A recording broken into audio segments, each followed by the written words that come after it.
Hello traders, welcome to our channel the trading guide. उम्मीद करता हूँ कि आप सभी लोग ठीक ठाक होंगे, खैरियत से होंगे and welcome to our channel. आज की इस वीडियो में अपन लोग बात करने वाले हैं पावर ऑफ सीरीज का पार्ट 3, जिसमें हम लोग पढ़ने वाले हैं लिक्विडिटी के बारे में। अब लिक्विडिटी होती क्या है? लिक्विडिटी बेसिकली हम लोग किसे कहते हैं? सबसे पहले जो चीज़ है, सबसे पहली चीज़ है आपको ये समझना कि लिक्विडिटी होती क्या है, ठीक है।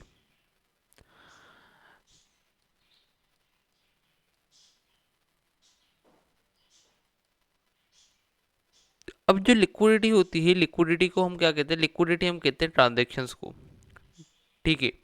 भले वो एज ट्रांजेक्शन हो बाय की, एज ट्रांजेक्शन हो सेल की, ठीक है। भले वो सेल लिमिट हो, बाय लिमिट हो, भले वो पेंडिंग ऑर्डर्स जितने भी हों, सेल स्टॉप्स हों, बाय स्टॉप्स हों, टेक प्रॉफिट्स हों, स्टॉप लॉसेज हों, जितनी भी किस्म की ट्रांजेक्शन्स होती हैं मार्केट में, बेसिकली हम लोग उसको क्या कहते हैं? लिक्विडिटी। लिक्विडिटी को एक और अल्फाज में हम समझते हैं, लिक्विडिटी इज इक्वल्स टू पैसा। अब फॉर एग्जाम्पल लिक्विडिटी की मार्केट में पता है क्या इंपॉर्टेंस है? लिक्विडिटी की मार्केट में इंपॉर्टेंस क्या है? लिक्विडिटी अगर मार्केट में नहीं हुई तो मार्केट के अंदर जो रेंज बैलेंस होती है किसकी? ट्रांजेक्शन्स की, वो पूरी रेंज बिल्कुल ही तबाह बर्बाद हो जाएगी। जिस तरीके से कल के दिन 28 नवंबर के दिन क्या हुआ था? कल के CME group, Chicago mercantile exchange का जो ग्रुप है, वहाँ पे कुछ इंटरनल सर्वर इशू की वजह से वहाँ पे ट्रेडिंग क्या हो गई? वहाँ पे ट्रेडिंग स्टॉप हो गई। अब उसकी वजह से गोल्ड, सिल्वर और जितनी भी कमोडिटीज़ हैं, उन तमाम के तमाम, मैंने अपनी लाइफ में फर्स्ट टाइम देखा कि तमाम के तमाम पेयर्स पे ट्रेडिंग रुक गई। और फिर कल उस कुछ टाइम के लिए ही वो थी, फिर उसके बाद मार्केट में अगेन जब उनका सर्वर वगैरह सेट हुआ तो अगेन मार्केट में बिल्कुल ठीक मार्केट चलने लग गई, मार्केट रेंज बिल्कुल सही हो गई। इंशाल्लाह मैं आपको भी दिखाऊंगा भी लिक्विडिटी ना होने की वजह से क्या होता है। अब लिक्विडिटी को समझने के लिए मैं एक मिसाल आपको इस तरीके से देता हूँ कि देखिए, मेरा आम खाने का बहुत दिल चाह रहा है, ठीक है। अब मेरे कहाँ पे हूँ? मैं अपने घर पे बैठा हूँ। अब मुझे क्या करना है? मेरे को आम परचेज करने जाने हैं। अब इत्तेफाक से जिस दिन मेरे को आम परचेज करने जाना है, उस दिन क्या है? उस दिन मार्केट प्लेस बंद है। बाज़ार में क्या है? बाज़ार के अंदर स्ट्राइक लगी हुई है। तो मुझे ये नहीं पता, बट ठीक है, मुझे नहीं पता। ये रहा मार्केट प्लेस, जहाँ पे तमाम दुकानदार होते हैं, तमाम रेडी वाले होते हैं, ठीक है। ये मार्केट प्लेस है। अब फॉर एग्जांपल मैं क्या करता हूँ? मैं अपने घर से निकलता हूँ और निकलने के बाद ये पूरा डिस्टेंस कवर करके जाता हूँ। अब डिस्टेंस कवर करके जब मैं जाता हूँ, मैं पहुँचता हूँ, तो मुझे क्या नज़र आया कि यार मैं बायर हूँ, ठीक है। मुझे क्या करना है? मेरे को मैंगो चाहिए, मेरे को आम परचेज करने हैं। अब जब मैं मार्केट प्लेस में पहुँचा तो मार्केट में तो ना ही कोई शॉपकीपर है, ना ही कोई ठेले वाला है, ना ही कोई रेडी वाला है, कोई भी नहीं है। तमाम शॉप्स, तमाम रेडियाँ, तमाम मार्केट क्या है? तमाम मार्केट क्लोज है। अब क्या होगा? क्या मैं आम परचेज कर पाऊंगा? इसका जवाब है बिल्कुल भी नहीं। अब वो मैं क्यों नहीं कर पाऊंगा? बेसिकली मैं इस वजह से नहीं कर पाऊंगा क्योंकि देखिए, मेरे को कोई बेचने वाला नहीं है।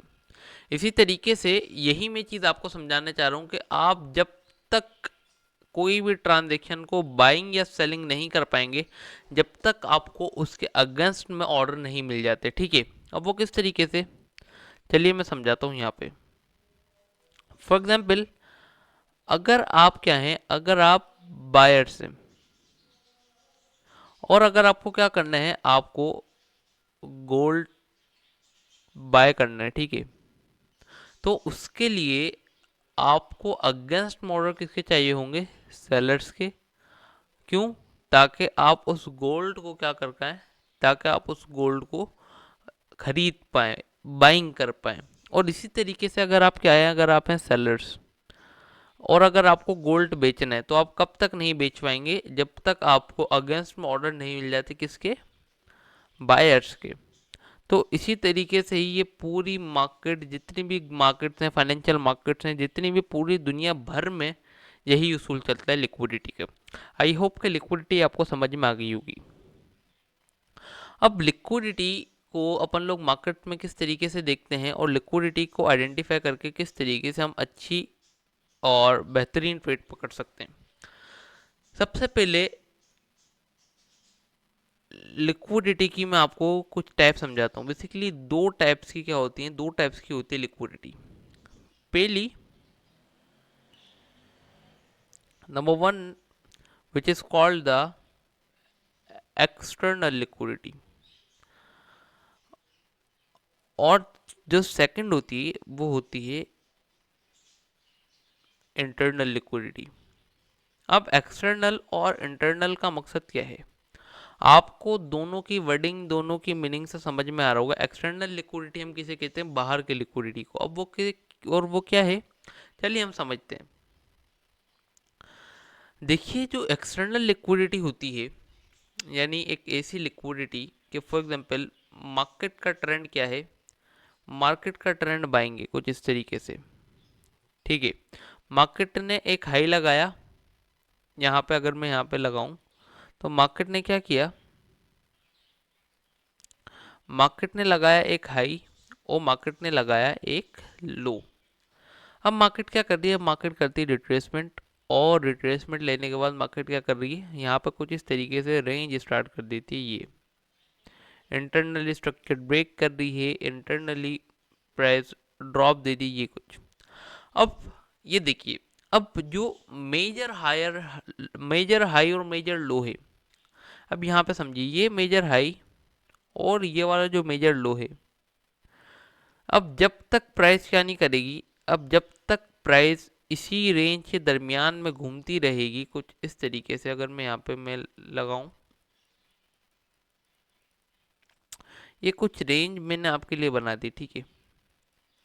अब फॉर एग्जांपल प्राइस जब तक इस हाई या इस लो की रेंज से बाहर नहीं निकल जाती, तो प्राइस क्या है, जब अगर प्राइस अपने इंटरनल स्ट्रक्चर ब्रेक कर रही है तो हम इसे क्या कहेंगे, इंटरनली जो स्विंग्स होंगे उससे हम कहेंगे इंटरनल लिक्विडिटी। यानी इंटरनली मार्केट अपने ट्रांजेक्शन्स कर रही है, इंटरनल लो पिक कर रही है, इंटरनल हाई स्वीप कर रही है, ठीक है। अब फिलहाल के लिए, अब जो मेजर हाई और जो मेजर लो है, इसके ऊपर की जो लिक्विडिटी है, यानी इसके ऊपर के जो ऑर्डर्स हैं, अलबत्ता देखो किसी ने अगर फॉर एग्जांपल आपने यहाँ से प्राइस ड्रॉप दिए तो किसी ने यहाँ पे सेल किया होगा, ठीक है, और प्राइस यहाँ से ऊपर निकले तो किसी ने यहाँ पे बाय भी किया होगा। तो उन दोनों के, यानी बायर्स और सेलर्स के स्टॉप लॉसेस सिंपली पड़े होते हैं यहाँ पे।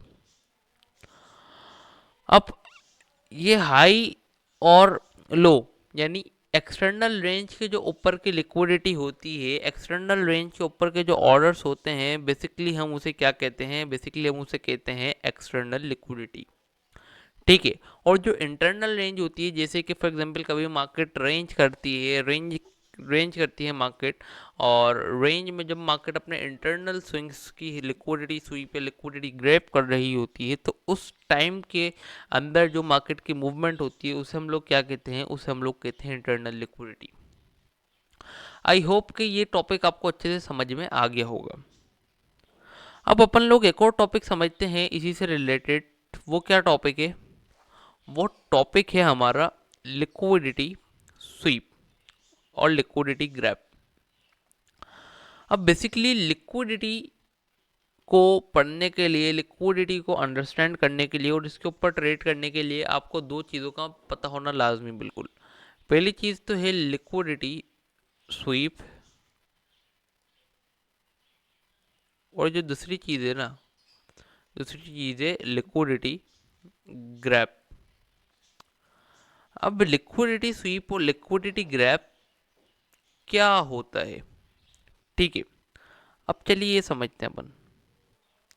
लिक्विडिटी स्वीप बेसिकली होती है कि फॉर एग्जांपल एक्सटर्नल रेंज की अगर हम बात कर रहे हैं, इंटरनल रेंज की बात कर रहे हैं, इसके ऊपर के जो पेंडिंग ऑर्डर्स होते हैं, प्राइस क्या करती है, वहाँ से प्राइस अपनी स्वीपिंग करती है। स्वीप से मुराद है कि एक्सटर्नल या इंटरनल रेंज के ऊपर प्राइस क्लोजिंग नहीं देती है।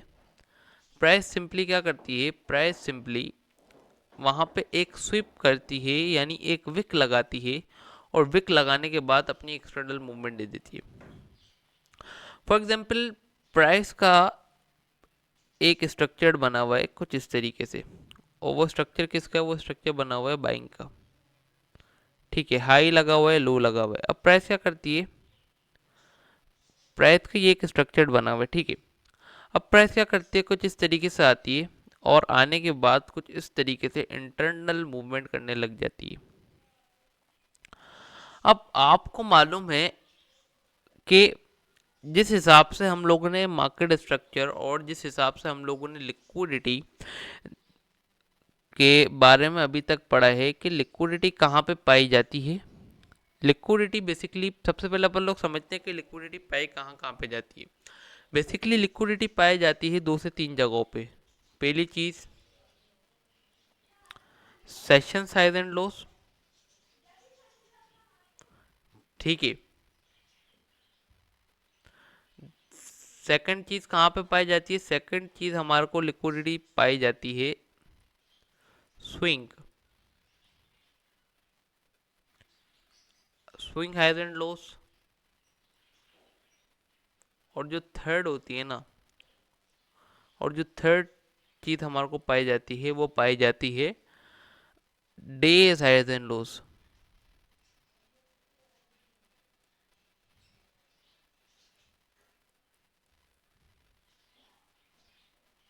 ये तीन से चार जगह पे लिक्विडिटी पाई जाती है। हमारी जो पूरी ट्रेडिंग होती है ना, हमारी पूरी ट्रेडिंग दो लिक्विडिटीज पे होती है, स्विंग हाइज एंड लॉस और सेशन हाइज एंड लॉस। अब वो किस तरीके से, सेशन हाइज एंड लॉस की बात नहीं करते हम यहाँ पे बात करते हैं स्विंग हाइज एंड लॉस की। अब स्विंग हाइज एंड लॉस की लिक्विडिटी को अंडरस्टैंड करने के लिए आपको एक चीज़ समझनी पड़ेगी। क्या समझनी पड़ेगी, आपको ये चीज़ें समझनी पड़ेंगी कि लिक्विडिटी स्वीप और लिक्विडिटी ग्रैब क्या होती है, ठीक है। For example this was a support, ठीक है, ये एक सपोर्ट है। और प्राइस ने क्या किया है, प्राइस ने एज अ मल्टीपल टाइम यहाँ से क्या किए, रिजेक्शन लिए। ये एक आपकी सपोर्ट है। और प्राइस ने क्या किया, प्राइस आई है और आने के बाद यहाँ से मल्टीपल टाइम रिजेक्शन दे के रिएक्शन भी कर चुकी है। अब आपको मालूम है कि यार प्राइस ने इतनी टाइम यहाँ से मल्टीपल रिजेक्शन ले ली है, मल्टीपल रिएक्शन दे दिया है। अब जिन्होंने यहाँ पे बाइंग की होगी, अब आप समझिए, अब समझने की कोशिश कीजिए, ये इंपॉर्टेंट टॉपिक है। अब जिन्होंने यहाँ पे बाइंग की होगी, कहाँ पे, जिन्होंने यहाँ पे बाइंग की होगी, जिन्होंने यहाँ पे बाइंग की होगी, जिन्होंने यहाँ पे बाइंग की होगी, या जिन्होंने यहाँ पे बाइंग फ्रेश की होगी, उन सभी लोगों के स्टॉप लॉसेस कहाँ पे अवेलेबल होंगे, किसी के अवेलेबल होंगे इस स्विंग के नीचे, किसी के अवेलेबल होंगे इस स्विंग के नीचे, और किसी के अवेलेबल होंगे इस स्विंग के नीचे, किसी के अवेलेबल होंगे यहाँ पे। मोस्टली जो स्टॉप लॉसेस होंगे, तमाम स्टॉप लॉसेस होंगे क्या, इस सपोर्ट के नीचे। अब प्राइस क्या करती है इन लिक्विडिटी स्वीप सिनेरियो, इन लिक्विडिटी स्वीप सिनेरियो, यहाँ पे हम आपको समझाते हैं लिक्विडिटी स्वीप के सिनेरियो में प्राइस क्या करती है।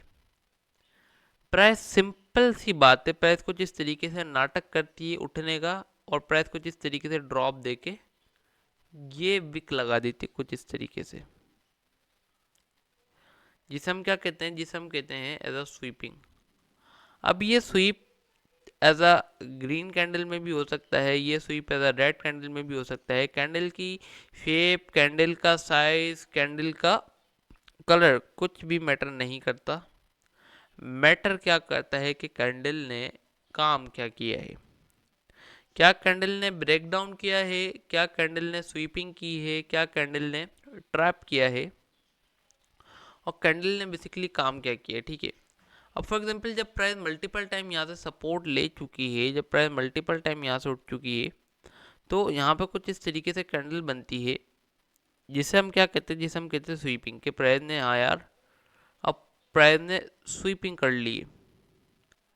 और स्वीपिंग के बाद की जो ट्रेड होती है ना, स्वीपिंग के बाद की ट्रेड होती है सबसे हाईएस्ट प्रोबेबिलिटी ट्रेड, जिसके बाद प्राइस को काफ़ी ज़्यादा ऊपर जाना होता है और बहुत ऊपर जाना होता है प्राइस ने। अगर आपने ये स्वीपिंग समझ लिया ना, कि अब स्वीप का मकसद बेसिकली है कि इसके नीचे, सपोर्ट के नीचे एक विक लग जाती है, जिन्होंने भी यहाँ पे बाइंग की होती है उन तमाम लोगों के स्टॉप लॉसेस हिट करवा दिए जाते हैं स्मार्ट मनी के द्वारा। और क्योंकि इस वजह से हिट करवा दिए जाते हैं कि उनको चाहिए होती लिक्विडिटी की अमाउंट, और लिक्विडिटी उनको अगर नहीं मिलती तो उनके ऑर्डर से एग्जीक्यूट नहीं होते और प्राइस मूवमेंट भी नहीं दे पाती। ठीक है।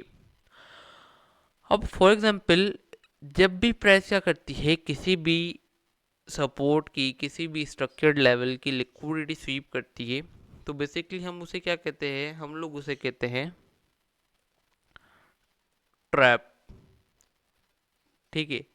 और वो ट्रैप किसके द्वारा किया जाता है, वो ट्रैप किया जाता है स्मार्ट मनी के द्वारा। ठीक है। ये चीज़ समझ ली होगी आपने, स्वीपिंग किसे कहते हैं। अब इसी तरीके से लिक्विडिटी ग्रैब का टॉपिक अपन समझते हैं कि लिक्विडिटी ग्रैब क्या होता है। काम सेम है, बट छोटा मोटा डिफरेंसेस है, कुछ इतना बड़ा डिफरेंसेस नहीं है, बस छोटा मोटा डिफरेंस है। अब लिक्विडिटी ग्रैब पता है क्या होती है। लिक्विडिटी ग्रैब बेसिकली होती क्या है, यहाँ पर हम लिख देते लिक्विडिटी ग्रैब। अब लिक्विडिटी ग्रैब सिंपल होती है। लिक्विडिटी ग्रैब में एक तीर से दो निशान करते हैं। अब वो किस तरीके से, सपोर्ट के नीचे कुछ इस तरीके से कैंडल क्लोजिंग कर देते हैं, या किसी मेजर हायर लो के नीचे इस तरीके से कैंडल क्लोजिंग कर देते हैं कि एक तो फ्रेश स्टॉप लॉस से सेट करवाते हैं। अब ये कैंडल क्लोजिंग जब इस तरीके से करते हैं ना, अगर हम तो वॉल्यूम से पहचान लेते कि क्या यार ये कैंडल की क्लोजिंग सही है, क्या ये कैंडल की क्लोजिंग गलत है, या तो फिर इसके ऊपर एंट्री करनी चाहिए, क्या इसके ऊपर एंट्री नहीं करनी चाहिए, ये तमाम चीज़ें तो हम किससे, वॉल्यूम से पहचान लेते हैं। बट जिस बेचारे को वॉल्यूम के बारे में नहीं पता, अब जिस बेचारे को ये नहीं पता कि यार किस तरीके से वॉल्यूम के ऊपर ट्रेड करनी है, तो वो बेचारा यहाँ पे क्या हो जाता है, वो बेचारा यहाँ पे हो जाता है ट्रैप। अब वो ट्रैप किस तरीके से होता है, वो ट्रैप होता है कि फॉर एग्जांपल पता है स्मार्ट मनी क्या करती है, कुछ इस तरीके से कैंडल की क्लोजिंग दे देती है सपोर्ट के नीचे। अब जब इस तरीके से कैंडल क्लोजिंग हो जाती है ना, तो होता ये है कि बायर्स के तो स्टॉप लॉस सेट हो जाते हैं। ठीक है, यहाँ पे जो बाय करके बैठे हैं उनके तो स्टॉप लॉस सेट हो जाते हैं, बट यहाँ पे क्या होता है, यहाँ पे सपोर्ट का, ये सपोर्ट का ब्रेकडाउन देख के न्यू सेलर सेंटर कर जाते हैं, और उनके स्टॉप लॉसेस प्राइस को कहाँ मिल जाते हैं, उनके स्टॉप लॉसेस मिल जाते हैं प्राइस को अपर साइड पे कुछ इस तरीके से, जिसे हम क्या कहते हैं, जिसे हम कहते हैं स्लोप लिक्विडिटी, या जिसे आप लोग कहते हैं ट्रेंड लाइन लिक्विडिटी भी कह सकते हैं। यहाँ पे कुछ इस तरीके से इनके स्टॉप लॉसेस मिल जाते हैं, और वेरी नेक्स्ट कैंडल या एक दो कैंडल के बाद प्राइस क्या करती है, प्राइस अगेन कुछ इस तरीके से, यहाँ पे अपन करते हैं कुछ,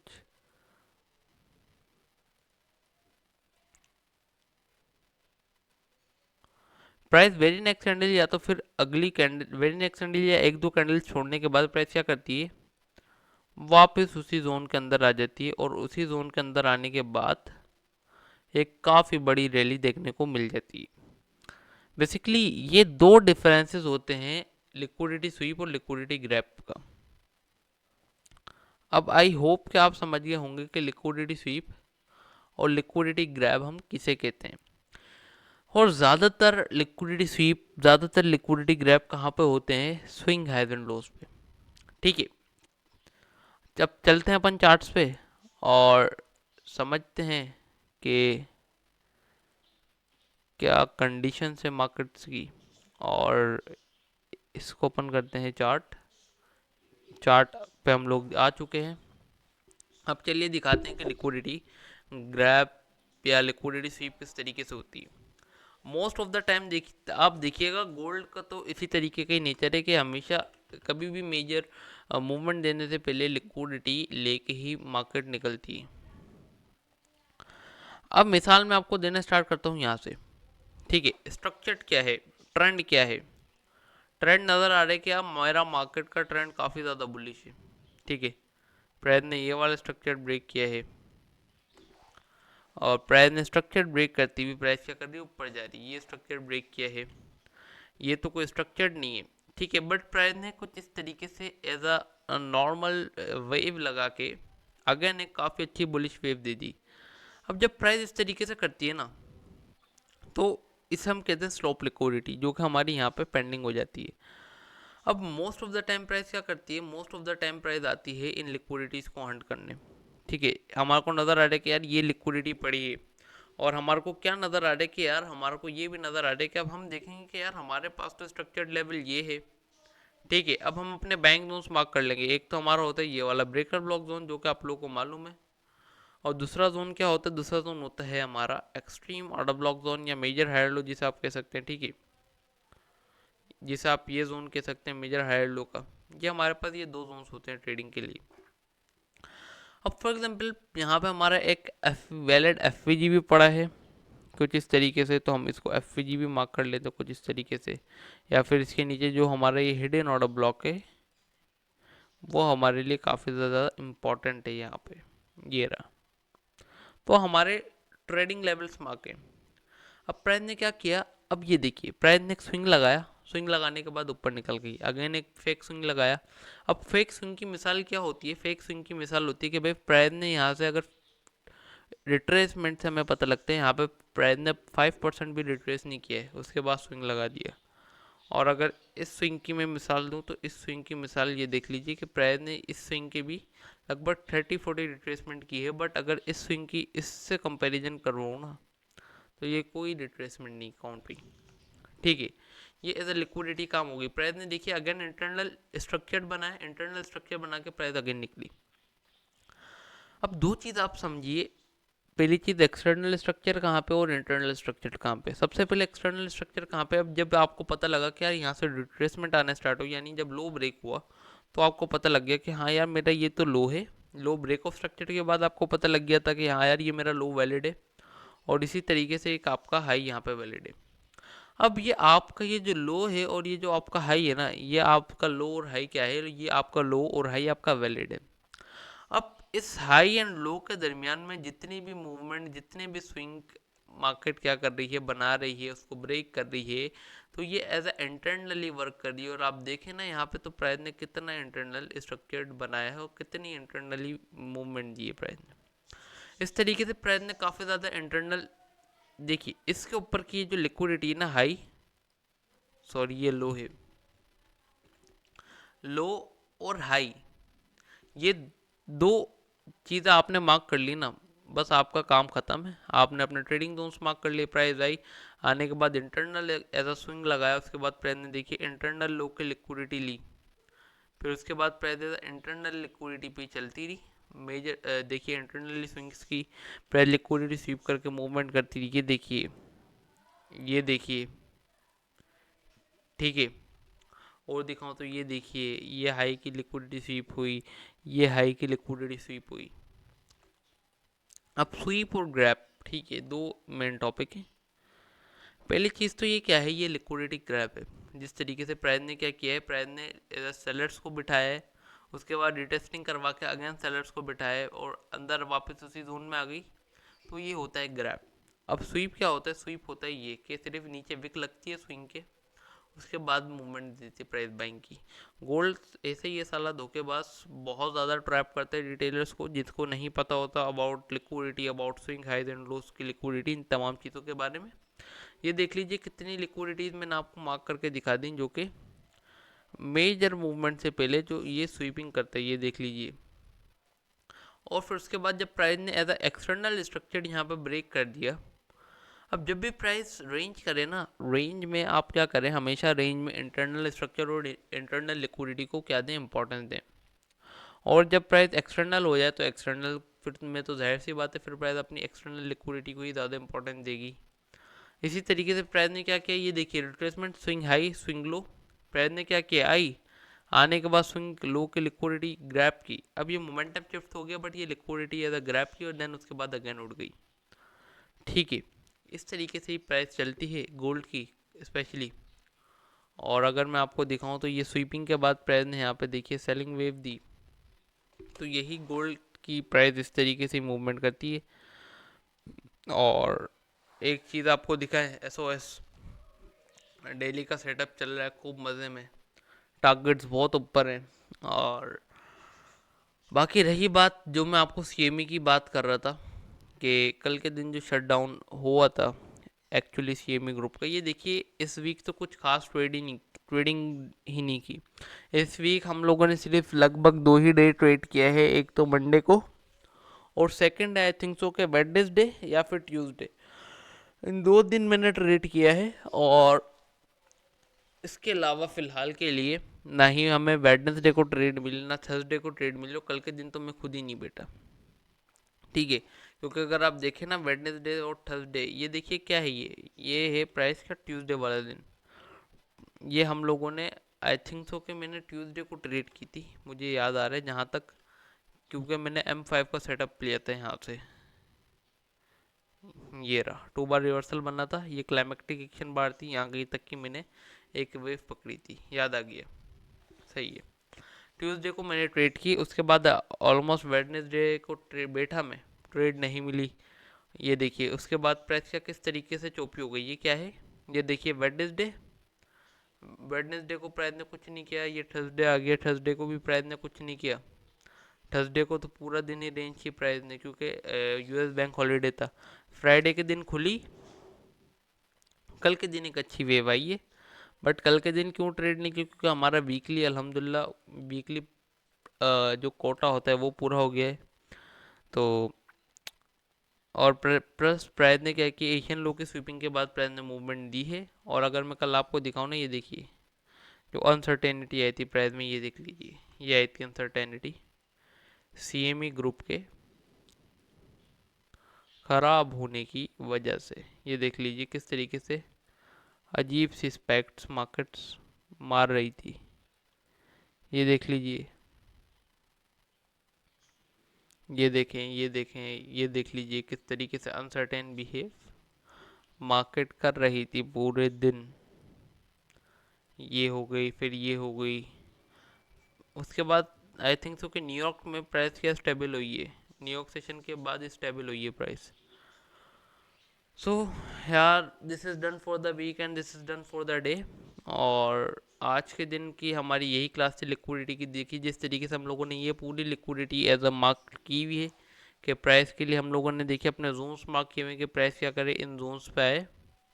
और जोन्स पे आने के बाद अगर मैं आपको दिखाऊं तो कि ये लिक्विडिटी बनाई हुई, ये लिक्विडिटी बनाई हुई, ये लिक्विडिटी प्राइस ने बनाई हुई है, इन तमाम लिक्विडिटीज़ को स्वीपिंग करे या ग्रैब करे, उसके बाद हमें इन जोन से अगर ट्रेड एग्जीक्यूशन मिलेगी तो इंशाल्लाह we will grab the opportunity.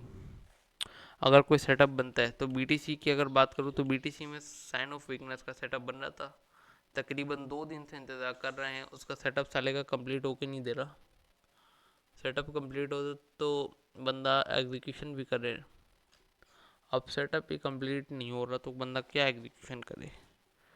ये देखो ये वॉल्यूम था, अगर मैं आपको यहाँ पे दिखाऊँ तो ये वॉल्यूम था, और प्राइस ने इसकी लो ट्रिगर लाइन की यहाँ पे लिक्विडिटीज तो प्राइस ने ली है।